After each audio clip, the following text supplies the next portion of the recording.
Leisure, the basis of culture.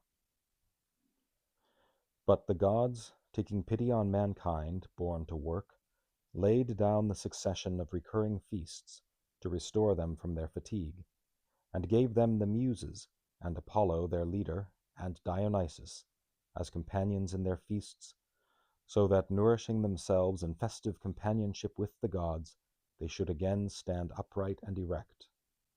Plato. Be still and know that I am God. Psalm 46:10. Chapter 1. Let me begin with an objection of the kind which the scholastics call a videtur cor non. Now, of all times in the post-war years, is not the time to talk about leisure. We are, after all, busy building our house. Our hands are full, and there is work for all. And surely, until our task is done and our house is rebuilt, the only thing that matters is to strain every nerve. That is not an objection to be put lightly aside. And yet, whenever our task carries us beyond the maintenance of a bare existence and the satisfaction of our most pressing needs, once we are faced with reorganizing our intellectual and moral and spiritual assets, then before discussing the problem in detail, a fresh start and new foundations call for a defense of leisure. For assuming all too rashly, for the moment, that our new house is going to be built in the Western tradition, a thing so arguable that it might almost be said to be the decision which is hanging in the balance, it is essential to begin by reckoning with the fact that one of the foundations of Western culture is leisure. That much, at least, can be learnt from the first chapter of Aristotle's Metaphysics, and even the history of the word attests the fact, for leisure in Greek is skole, and in Latin schola, the English school.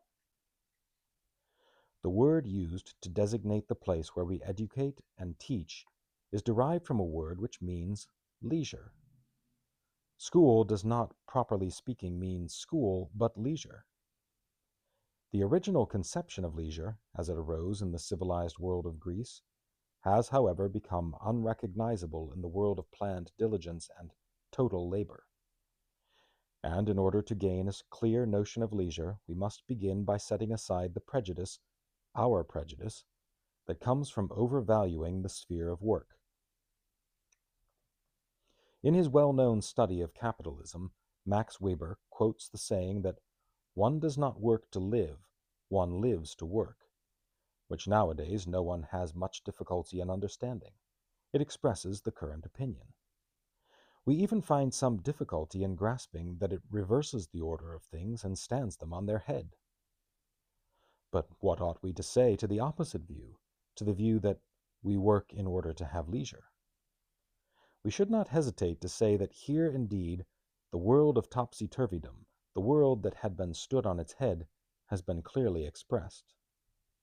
To those who live in a world of nothing but work, in what we might call the world of total work, it presumably sounds immoral, as though directed at the very foundation of human society. That maxim is not, however, an illustration invented for the sake of clarifying this thesis. It is a quotation from Aristotle, and the fact that it expresses the view of a cold-headed workaday realist, as he is supposed to have been, gives it all the more weight. Literally, the Greek says, we are unleisurely in order to have leisure. To be unleisurely, that is the word the Greeks used not only for the daily toil and moil of life, but for ordinary everyday work. Greek only has the negative, a scholia, just as Latin has neg otium. In the context of Aristotle's words and his other statements in the Politics, to the effect that leisure is the center point about which everything revolves, seems to indicate that he was saying something almost self-evident, and one can only suppose that the Greeks would not have understood our maxims about work for work's sake at all.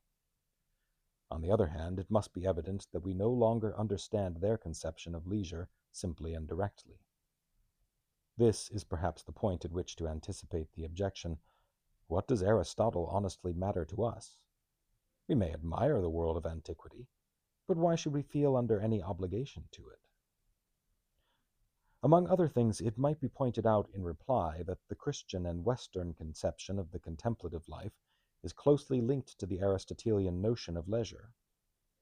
It is also to be observed that this is the source of the distinction between the artes liberales and the artes serviles, the liberal arts and servile work. And to the further objection that this distinction only interests historians, one might reply that everyone is familiar with, at any rate, one half of the distinction, from the fact that we still speak of servile work as unsuitable on Sundays and holidays.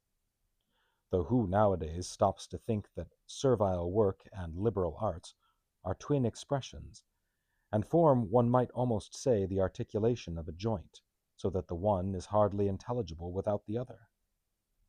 For it is barely possible to think of servile work with any degree of accuracy, without delimiting the sense with reference to the liberal arts.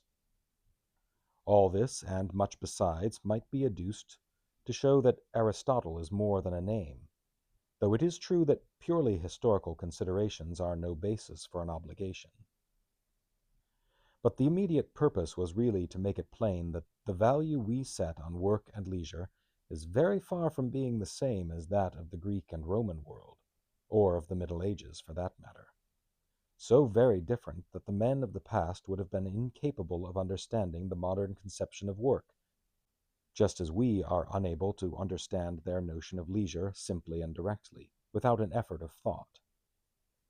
The tremendous difference of point of view implied, and our relative ignorance of the notion of leisure, emerge more clearly if we examine the notion of work in its modern form, spreading as it does to cover and include the whole of human activity, and even of human life. For then we shall realize to what an extent we tacitly acknowledge the claims that are made in the name of the worker. Here, and in all that follows, worker must not be taken as defining an occupation, as in statistical works. It is not synonymous with proletarian, although the fact that the words are interchangeable is significant. On the contrary, worker will be used in an anthropological sense. It implies a whole conception of man. Ernst Niekisch was using the word worker in this sense when he spoke of the worker as an imperial figure, and Ernst Junge uses the same term to outline the ideal image that, according to him, has already begun to mold the man of the future. A new and changing conception of the nature of man, a new and changing conception of the very meaning of human existence, that is what comes to light in the claims expressed in the modern notion of work and worker. These great subterranean changes in our scale of values and in the meaning of value are never easy to detect and lay bare, and they can certainly not be seen at a glance. And if we are to succeed in our purpose and uncover this great change, a historical treatment of the subject will be altogether inadequate. It becomes necessary to dig down to the roots of the problem, and so base our conclusions on a philosophical and theological conception of man.